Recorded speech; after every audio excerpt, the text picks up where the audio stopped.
in crafting some social performance guidelines to guide implementation and expansion of savings groups.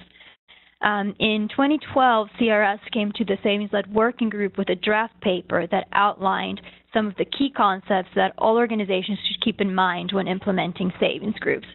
And then, although it took us some time to gauge interest from the sector and secure funding, now as a SEEP, Savings-Led Working Group, we're expanding on this work that CRS brought to us, and this is what we're calling the Social Performance Guidelines.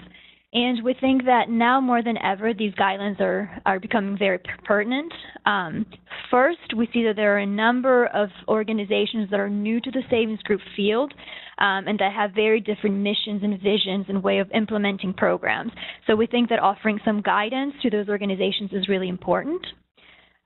Second, we're seeing that more traditional organizations that have been implementing savings groups for some time now, they're innovating, they're trying new things. For example, they're doing mobile banking, they're doing financial linkages, they're offering all sorts of training on top of the savings group. So they're not seeing savings groups as financial entities alone, but as mechanisms to deliver other products.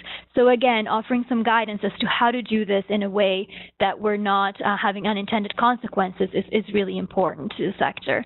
And then third, I think that as a savings group community of practitioners, we have to become more critical about the unintended consequences that SG programming can have.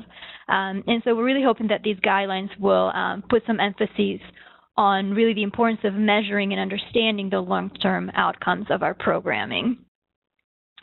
The guidelines really seek to put members' welfare at the center of any intervention and just, again, as I said, ensure that any service that we provide is not harming members.